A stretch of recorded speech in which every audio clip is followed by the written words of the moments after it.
Good day and welcome to Letters and Politics. I'm Mitch Jeserich. Today we're going to once again be in conversation with Dr. Gerald Horne. Dr. Gerald Horne is a historian. He holds the Morris Professorship of History and African American Studies at the University of Houston. He is the author of a number of books, including his latest, which we'll be in conversation about. It's called The Counter-Revolution of 1836, Texas Slavery and Jim Crow and the Roots of American Fascism. Gerald Horne, always great to see you. Thank you for taking this time to join me today. Thank you for inviting me. More than a decade ago, you wrote the book and published the book, The Counter-Revolution of 1776, what put out this argument that since we have found in the 1619 Project that a major reason for the Revolutionary War of 1776 was the fear of abolition growing in Europe, particularly in England, and the fear that abolition would be coming to the United States. Again, you wrote this more than a decade ago, preceding what we'd see from the 1619 Project. Your current book, again, is called The Counter-Revolution of 1836. This is a good 60 years later. Do you see this as a continuous story? Is this a part two of a previous story that you were telling? Yes, it might even be a multi-part series. What I mean is that it's not difficult to convince people in the United States that 1861, the attempt by Dixie to secede from the United States of America in order to perpetuate enslavement of Africans forevermore, was obviously motivated by the desire to not only maintain slavery, but perhaps to reopen the African slave trade.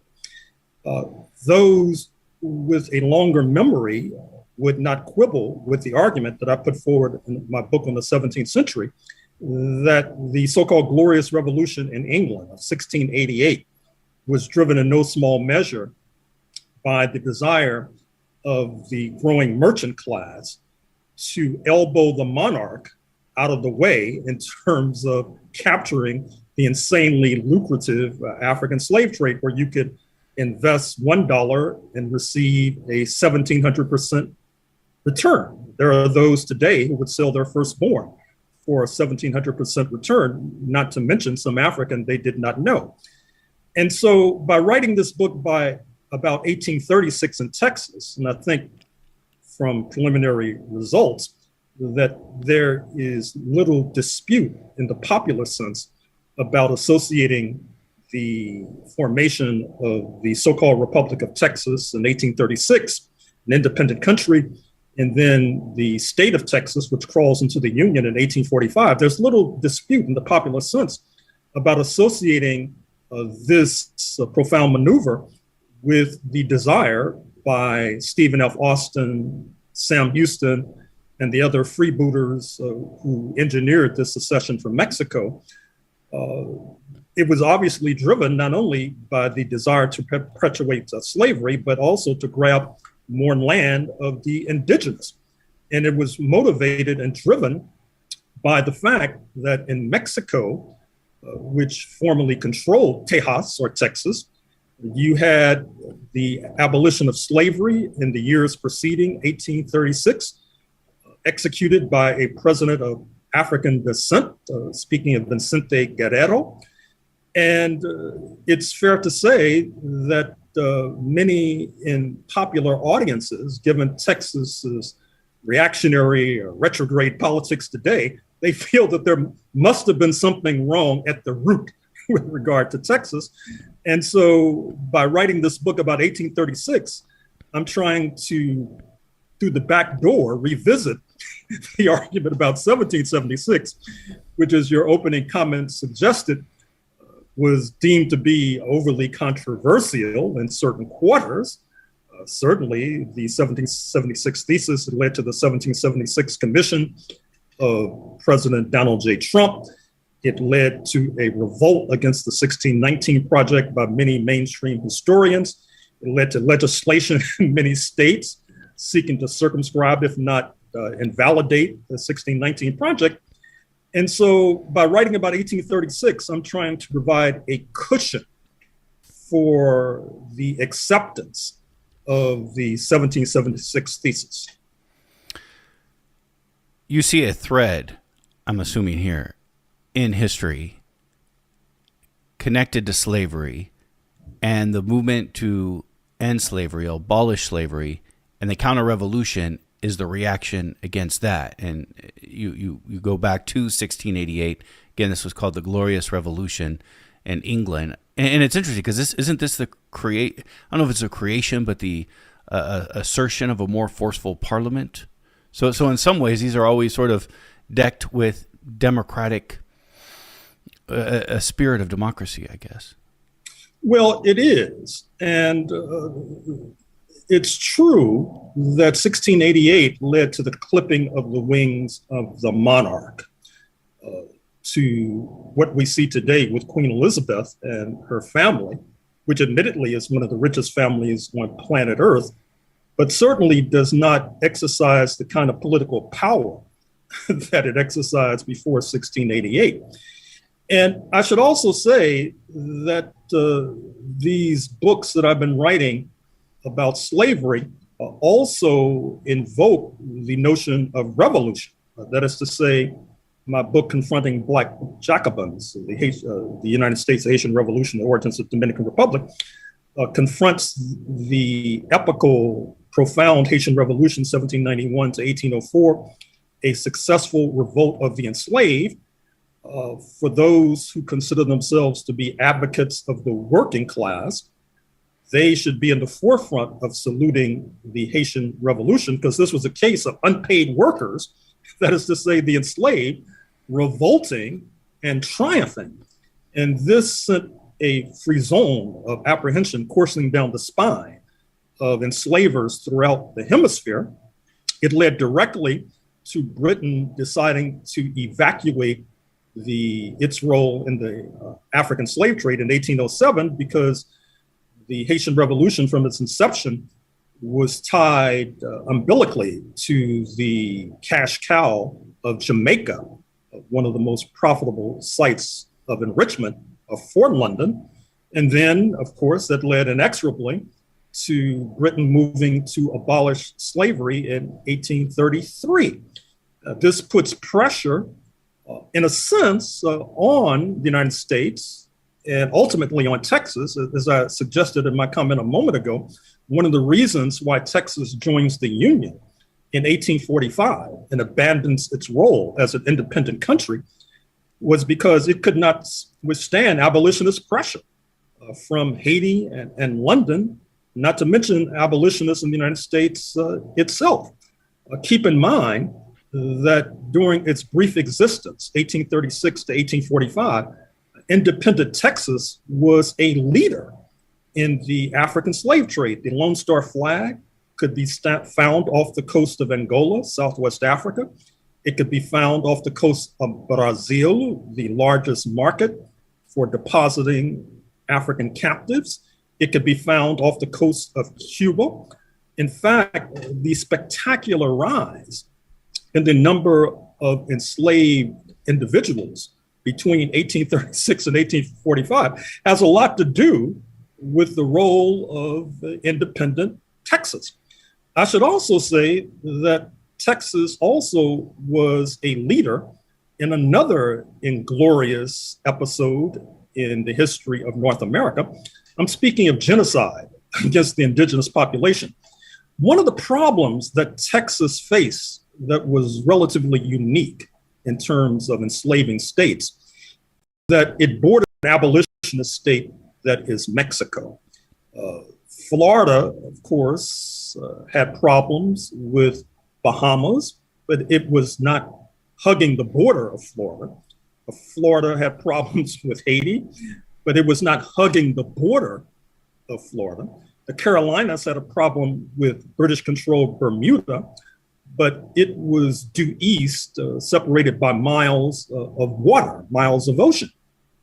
Whereas Texas abutted Mexico, and therefore that led to capital flight in the form of Africans strolling across the border into Mexico. Mexico would not return these captives, and that led to inflamed relations between not only Texas and Mexico, but after Texas joins the United States, it leads to inflamed relations between the United States and Mexico because Texas was pressuring Washington persistently to pressure Mexico in turn to return this fleeing capital in the form of enslaved Africans strolling across the border into Mexico.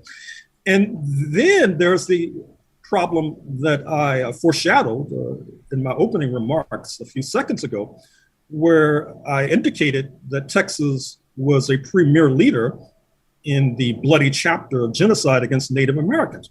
Part of this has to do not only with the fact that the indigenous population oftentimes could find sanctuary, like enslaved Africans, across the border in Mexico and could use Mexico as a rear base from which to attack independent Texas.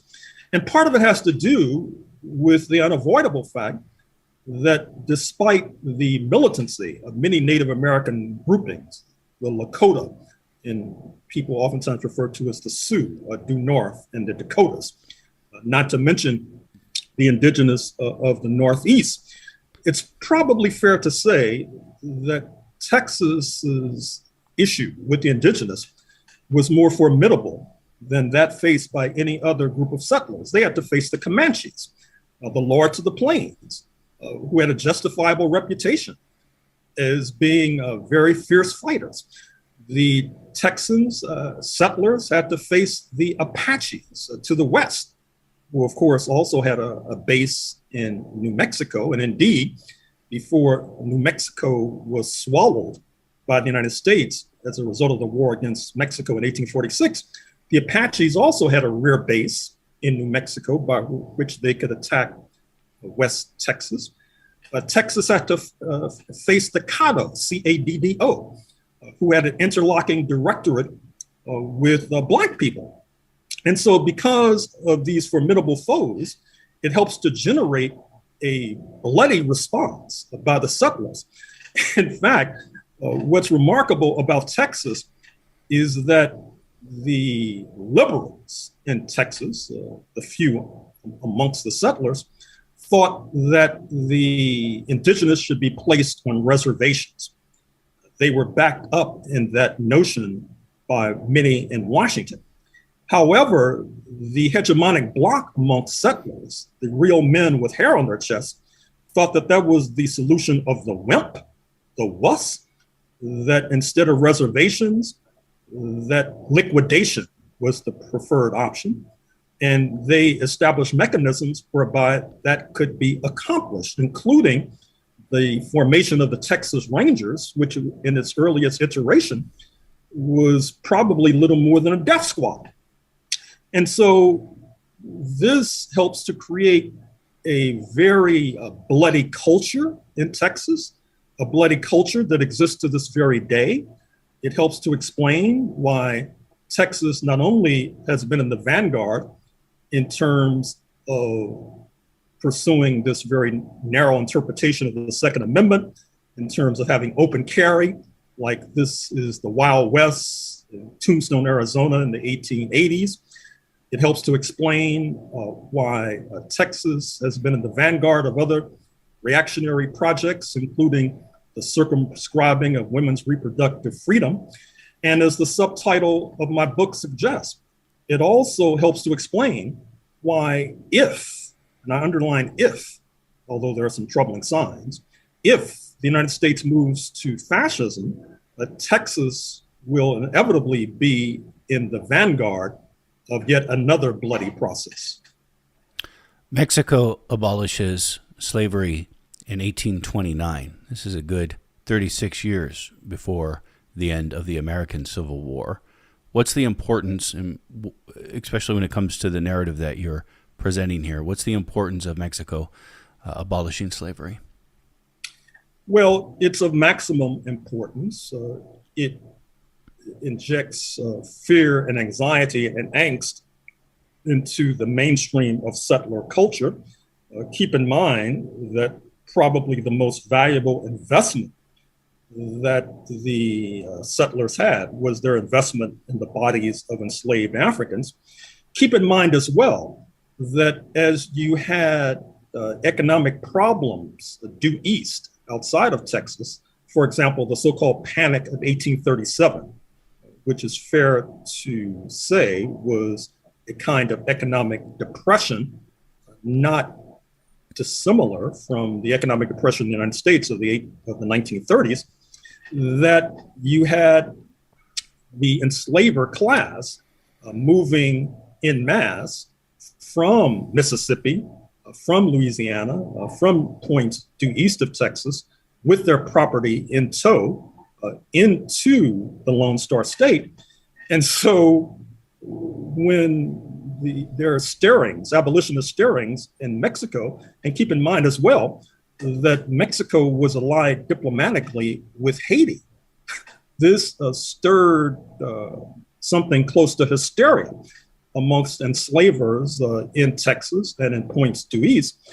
And indeed, what happens is that if you leap ahead to the US Civil War, 1861 to 1865, Texas was not only in the vanguard of calling for secession, although there was an influential bloc of settlers who felt that instead of seceding from the United States, that there should be an alliance with Washington by dint of this organization called the Knights of the Golden Circle, sadly forgotten, to extend slavery throughout the hemisphere, to perhaps take the parts of Mexico that had not been seized during the secession of 1836, the War of 1846 to 1848, to oust the Spanish from Cuba, which of course was then a slave state, to extend slavery throughout Central America, perhaps to the northern coast of South America, today's Venezuela and Colombia, and establish this formidable slave empire. And so because Texas was in the vanguard of the enslaving process, and because Texas during the US Civil War was kept afloat because of its alliances with reactionary elements in Mexico, particularly in the city of Tampico. And so Texas was able to export cotton to Tampico, which could then ship it into Europe and then receive in turn supplies for the entire Confederacy. And so what happens is that the US Civil War, to a certain extent, bulks up Texas because it is the Confederate state least damaged by the ravages of war, certainly unlike Georgia, Virginia, South Carolina, et cetera. And then keep in mind as well that during the US Civil War, actually circa 1862, the opportunistic forces in France take advantage of the US's preoccupation with civil war to seize Mexico. This helps to explain today's Chicano holiday, Cinco de Mayo, which represents a popular revolt against the Mexican puppet, speaking of Maximilian. And what happens is that French-occupied Mexico is also in solidarity with slave-owning Texas. And so what happens after the US Civil War is that the Texas settlers do not see that as the end of the war. They see that at most as a pause before reloading. And so this then helps us to explain Juneteenth, the newly asserted federal holiday, June 19th, 1865, when we are told that General Granger and the men in blue of the US military show up in Galveston and acquaint the enslaved with something they supposedly did not know, which is that they were free. Now, of course, this bears on being ludicrous because many of the enslaved did know that. Well, first of all, the Emancipation Proclamation of January 1st, 1863 did not necessarily apply in Texas, just like if US Congress passed a resolution tomorrow abolishing slavery in Mauritania in Northwest Africa, it would not necessarily carry any weight unless and until the US military, and I don't want to put ideas in their head, sent their military to Northwest Africa to enforce that resolution. So that's what General Granger was doing. He was seeking to enforce Appomattox. He was seeking to enforce the formal end of the U.S. Civil War. But even that was not sufficient. Because this is before the constitutional amendments to abolish slavery. Well, of course, it's before the 13th, months before the 13th Amendment to the U.S. Constitution, abolishing slavery. But the Texas enslavers, because of the French occupation of Mexico, many of them planned to move en masse to Mexico, reverse the abolitionist decree of 30 years plus previously, and then use Mexico as a rear base by which the United States could be attacked.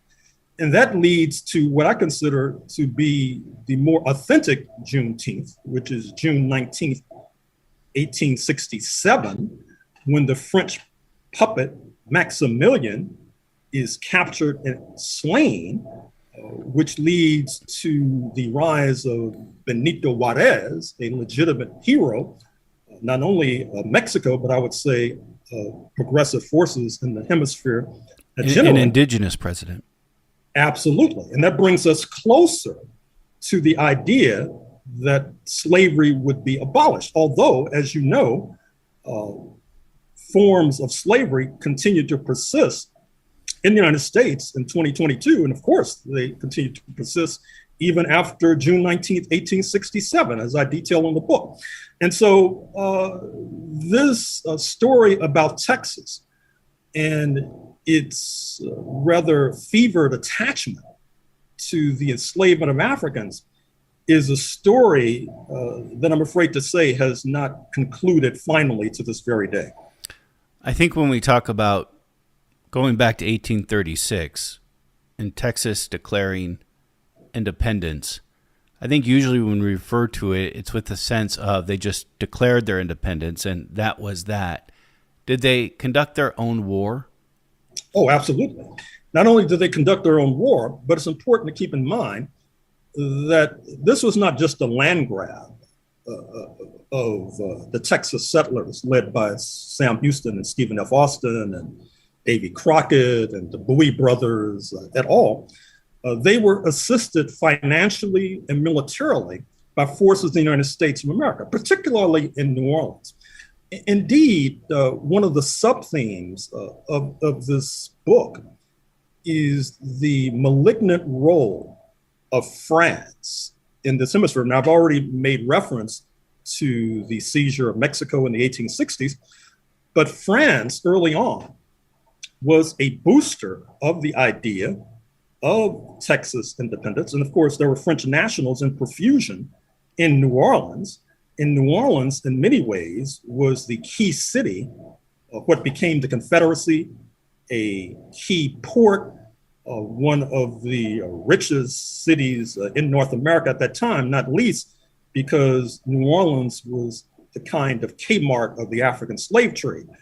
That is to say that not only did you have Texas enslavers bringing Africans into New Orleans, you had states like Virginia, which by the 1830s was moving to becoming a breeding state.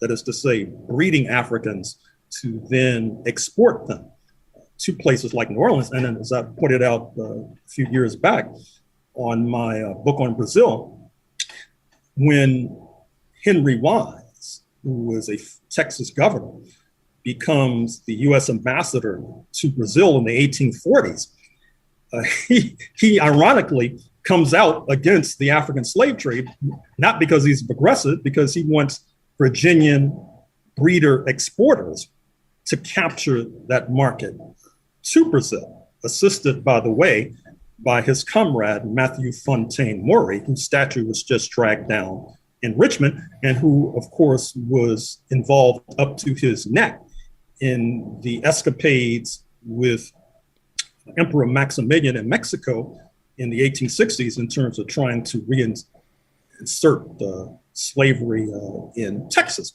And so the French play a very noxious role, that is to say, official France plays a very noxious role in terms of keeping Texas afloat, in terms of helping to buy Texas bonds, which allows Texas governmental operations such as they were to function. And this is something that I think that Paris needs to be held to account about. This is Letters and Politics. We are in conversation with Gerald Horne. Gerald Horne holds the Moores Professorship of History and African American Studies at the University of Houston. He joins us for a conversation on his book, The Counter-Revolution of 1836, Texas Slavery and Jim Crow and the Roots of American Fascism. How does Jim Crow, and what is Jim Crow, and how does it fit into your narrative of counter-revolutions? Well, Jim Crow is U.S. apartheid. It's the system of so-called separate but equal. That is to say, post-1865, post the abolition of slavery, there were many plans and plots, including by the late Abraham Lincoln, to have emancipation, then colonization, to emancipate the Negroes and then send them packing. U.S. Negroes were barely prevented from being deported en masse to the Dominican Republic, for example, post-1865. There were plans to send the Black population of the United States en masse to Brazil. There was talk about sending the Black population en masse to Cyprus. I mean, there were all sorts of schemes to get rid of this Black population, but alas, there were not many takers for this population for reasons that need not detain us here. And so then the idea then becomes, well, how do we sort of create a society where these walls, visible and otherwise, that separate this Black population from the rest of US society? And so that leads to US Jim Crow, whereby if you're a witness in a court, Black witnesses are sworn in on separate Bibles, for example. You have, if your pet dies, there's a so-called separate but equal cemetery for your pet to be buried. And I should say that this is also a reaction to something that I'm afraid that radical and progressive forces have not sufficiently ingested, which is that when slavery was abolished, it was one of the largest seizures of private property without compensation in the history of the world. And if you seize people's private property without compensation, you're bound to generate fury. And that is precisely what happened in the United States, fury in the form of the Ku Klux Klan and other terrorist groups, and fury that congeals in this idea of walling off the Black community from the rest of US society. And then you think then, I mean, when you say private property, you're talking about former slaves, people who were enslaved. Do you think the government should have compensated previously slave owners? Well, what's interesting is that when slavery was abolished in Washington, D.C. in the 1860s, the slave owners were compensated. I think that we should be talking about reparations to the descendants of the enslaved, much more so than reparations to those who benefited handsomely from free labor for decades, if not centuries. In any case, this fury generated by this mass expropriation of private property then not only feeds terrorism in the form of the Ku Klux Klan, it feeds this idea of creating this separate society, which receives the imprimatur of the US Supreme Court, which has not just been playing a reactionary role in the 21st century.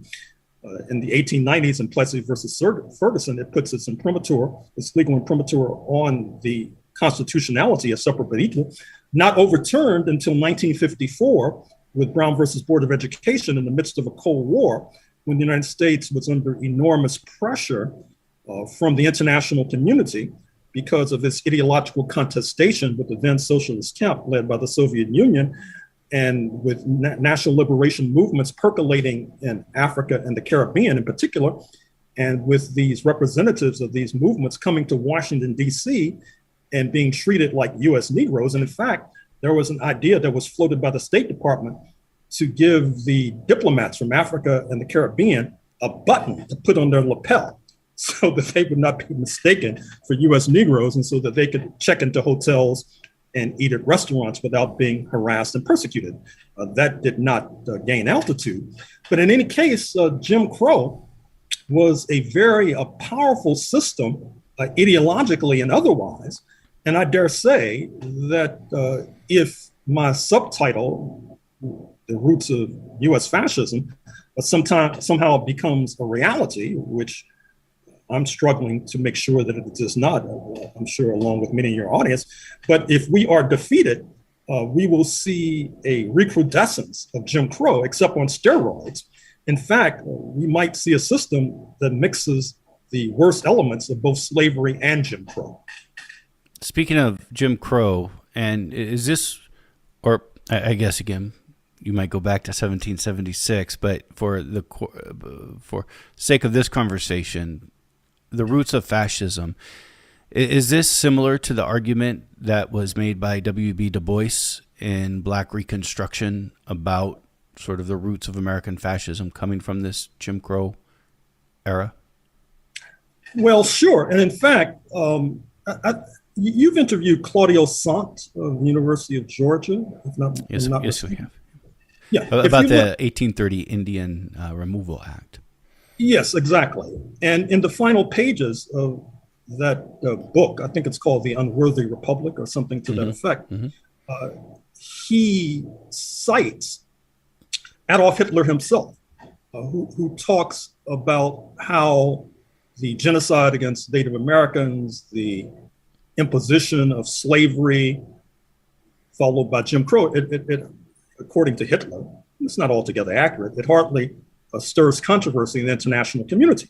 And so therefore, if he tried to do the same in Central and Eastern Europe in the 1930s and 1940s, he thought he would be met with a similar level of indifference. Interestingly enough, the Columbia University scholar, Mahmoud Mamdani, in his latest book, cites Hitler to the same effect.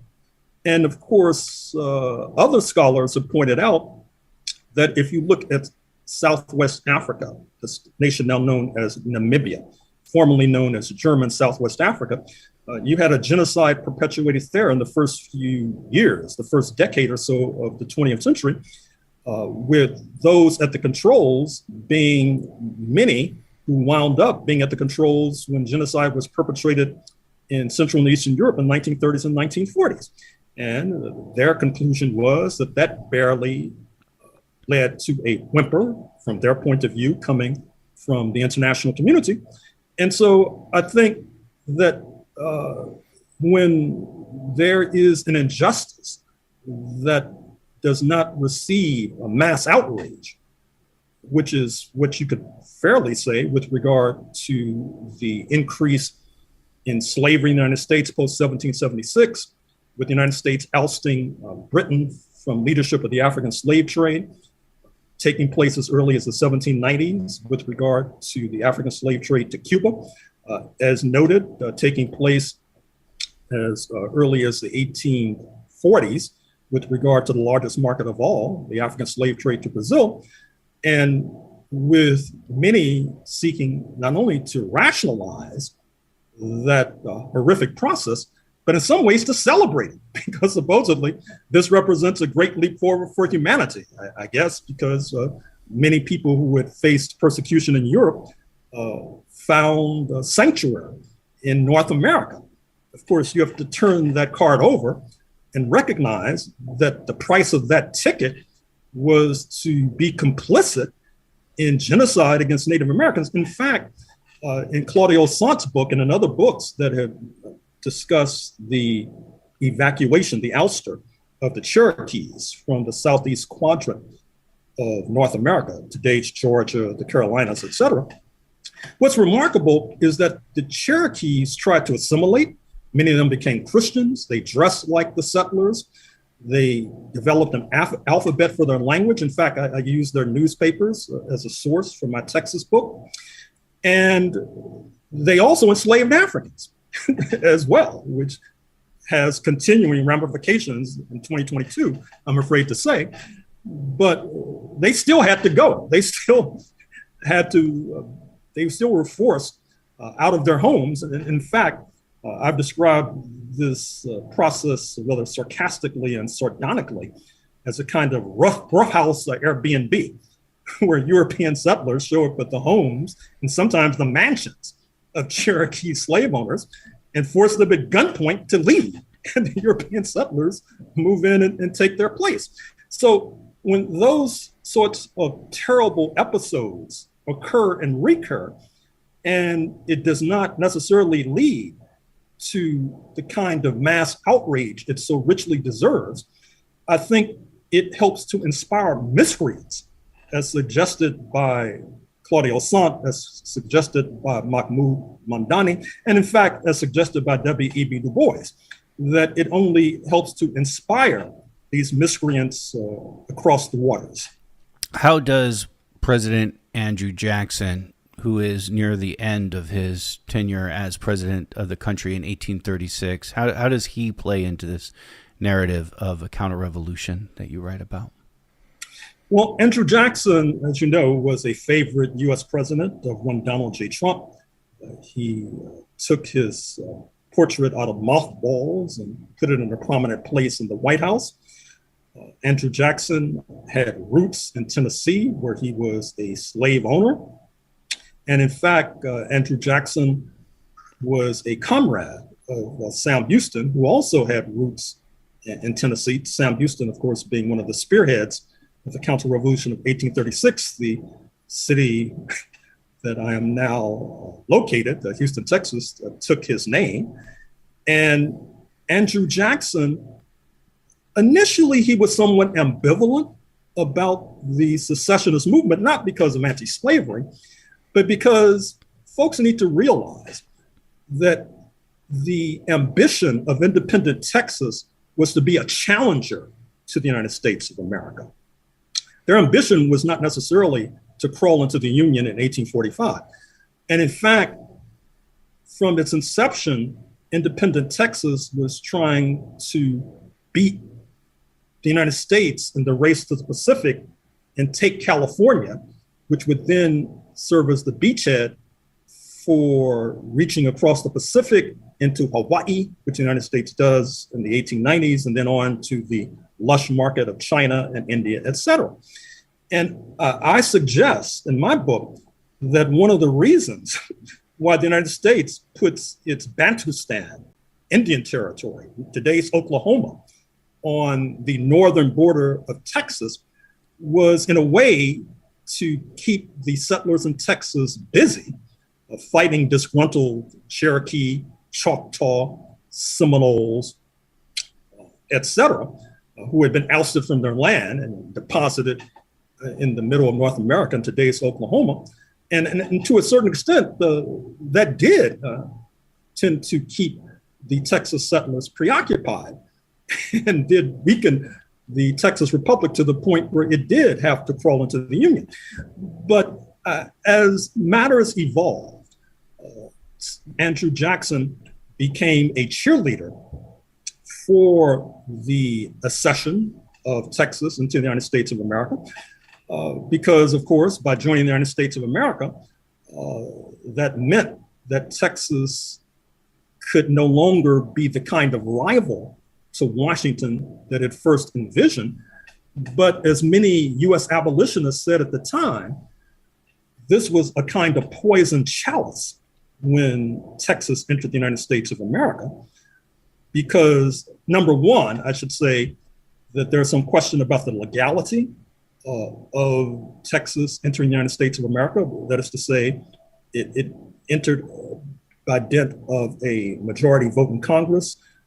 There is legal reasoning to suspect that it should have been a supermajority.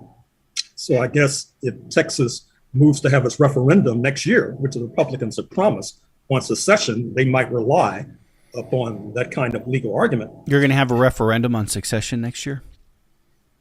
The Texas Republican Party, 8,000 strong, met in Houston just a few weeks ago. And amongst the bizarre resolutions emerging from that body was a resolution to reconsider the question of secession. Now, I should say that I'm opposed to Texas secession, not least, and I think people in the United States should be opposed to Texas secession, although I know many will say, good riddance to bad rubbish.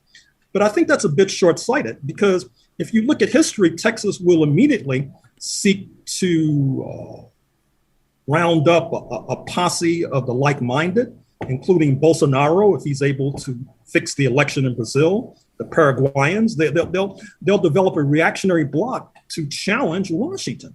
Not to mention the fact that Texas, because of the factors I've mentioned a moment or two ago, how they were such energetic enslavers, how enslavers from points east brought their so-called property into Texas as the Civil War was collapsing. Texas has the largest Black population in the United States of America. And so if Texas secedes, you're going to put these Black people in Texas in a real bind.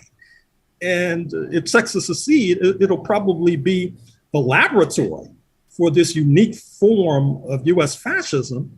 And I shudder to think what will befall the Black population of Texas, including, I should say, selfishly myself, if Texas wins, or the settlers in Texas win this referendum. Is this a reaction to a Biden administration and right now Democratic-controlled government, or would they do this with a Republican president in Congress as well?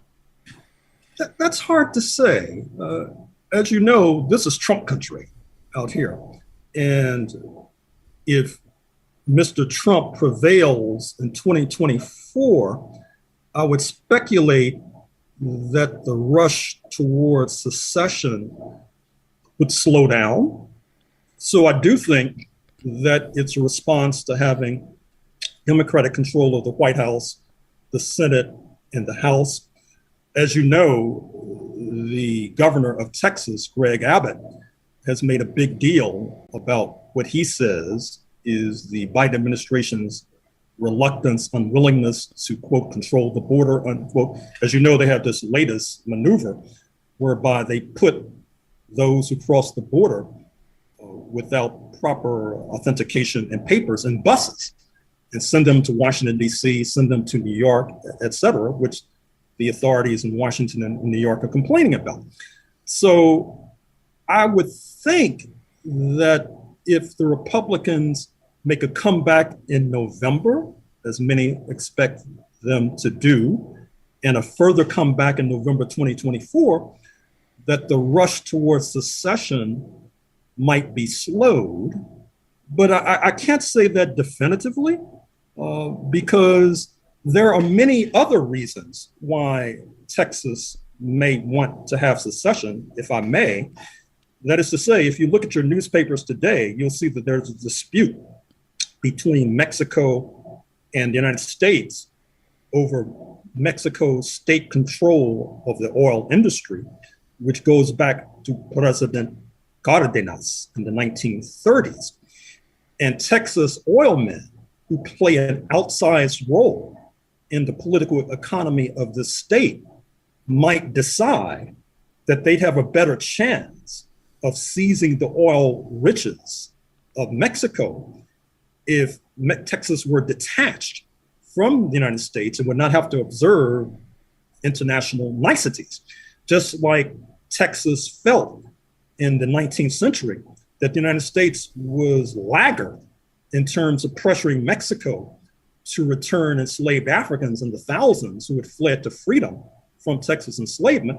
And that becomes an impetus for Texas to secede from the United States. So those parallels are a bit too eerie to discard. Going back to the 19th century, talk to me about the importance of the Mexican-American War. Well, it's huge. As you know, it leads to California becoming part of the United States. California today, by some measures, the fifth largest economy on planet Earth. By many measures, the most populous state in the United States of America. not to mention Arizona, New Mexico, and other points that are too numerous to mention. So it increases the landmass of the United States by several orders of magnitude. It places the United States finally on the Pacific, giving it the opportunity, as suggested a moment or two ago, to then seize Hawaii in the 1890s and then establish a foothold in the biggest market of all, which is China. And this is very significant. And keep in mind that Texas settlers had a major role in the war against Mexico. They had a major role in terms of settling Texas, had a major role, settling California, had a major role in the politics of early California, a major role in terms of the enslavement process in California, which of course never reaches the dimensions of Texas, but was significant nonetheless, which, as you know, has led to Sacramento recently making a resolution with regard to reparations to Black people because of slavery. So the war against Mexico is significant. And obviously, with regard to Mexico itself, it stirs and reinforces these anti-Yankee sentiments, would fairly be called anti-imperialist sentiments, that I would argue is still a part of the political culture of Mexico, which is one of the reasons why this present controversy I just enunciated over Mexican oil needs to be watched very carefully. Because just as in Canada, part of the political culture of Canada is that Canadians are not like the United States. Part of the political culture of Mexico is that Mexico is not only not like the United States, it helps to fuel a certain kind of anti-US imperialism. Anti-US imperialism, which you saw on display when AMLO, Andres Manuel Lopez Obrador, the president of Mexico, visited Havana against the wishes of the United States just a few weeks ago. Arriving on Mexican shores in the past few days have been a cadre of Cuban doctors. You know that AMLO boycotted the Summit on the Americas in Los Angeles just a few weeks ago because of Biden administration's wish to exclude Cuba, Venezuela, and Nicaragua. So there are many reasons for us to keep a close eye on our southern neighbor, because the histories of Mexico and the United States have been intertwined for decades now. It is interesting to think about the similarities between 1776 and 1836 and this narrative of counter-revolution that you've been writing about for a long time now. And I think of, when you talk of 1836, and you talk about the role of both slavery and the war on American Indians, the Comanche, and others in Texas, it's also in 1776. Again, you have the fear of abolition sentiment spreading across England after the James Somerset decision that predated about a decade or so before the Revolutionary War. But you also have colonists in the colonies who are angry at King James III because he is prohibiting the colonists from further expanding westward. He actually respected in some ways the treaties that were signed with the indigenous people. Well, yes, the Somerset's case in 1772 in England, which seemed to suggest that London was moving towards abolition of slavery in England, and of course that decision was eventually effectuated. It stirs apprehension in the slave-owning heavyweights of North America, including George Washington, Thomas Jefferson, James Madison, Patrick Henry, a murderer's row of founding fathers. And then King George had stirred controversy further. And London had stirred controversy further a decade earlier in 1762, 1763, with the so-called Royal Proclamation, whereby London expressed displeasure at continuing to wage war against the indigenous population so that land speculators, like land speculator number one, George Washington, could thereby profit. And so I think it's long past time, particularly for those folks who consider themselves to be progressive, particularly by those folks who understand that the United States may be on the cusp, may be on the verge of a unique form of neo-fascism, to try to get a more accurate understanding of the origins of this country, because it may help us to understand how and why we got into this pickle, and perhaps how we can dig ourselves out of this deep hole in which we find ourselves.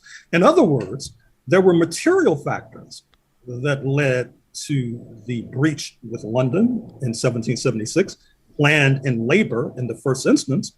It's no accident that when Rhodesia, now Zimbabwe, tried to secede from the British Empire in 1965, one of the presidents that they cited, that is to say the Rhodesian Front's Ian Smith, was that 1776 had formed a precedent for a settlers' revolt, and that Rhodesia wanted to evade and elude one person, one vote, which would lead to African majority rule, and perhaps leading to an African parliament seizing the property of the settlers, which in fact is what happened a few decades after 1965, when this unilateral Declaration of Independence took place. And so you also need to realize that settlers' revolts, particularly in places like Algeria, where you had a settlers' revolt in the 1950s, which led to a massive bloodshed. And indeed, going back to my theme of the linkage between France and Texas, what's interesting is that a US national hero, the Frenchman Alexis de Tocqueville, whose Democracy in America is still assigned in colleges across the United States because it seems to reinforce US patriotic sentiments. Well, what's interesting about de Tocqueville was that his approach to the Africans in Algeria probably exceeded the bloodiness and the bloodthirstiness of the settlers in Texas. And in fact, the settlers in Texas were studying Algeria in order to learn tips on how to liquidate the indigenous. You may also recall that eventually the settlers decided that the better part of wisdom in terms of dealing with the parched desert regions of North America was to import camels, just like they had camels in North Africa. And so I think that it's well past time for progressive forces in particular to try to develop a materialist analysis, material factors as the motive force of history, as opposed to what does that now mean? What does that mean? A materialist land, factor. Labor, as opposed to the idea that people were lusting for liberty in the abstract, freedom in the abstract. Liberty to do what? Liberty to enslave Africans, and contrary to what they interpreted Somerset's case to mean in 1772. Freedom to snatch the land of the indigenous, contrary to the Royal Proclamation of 1762, 1763.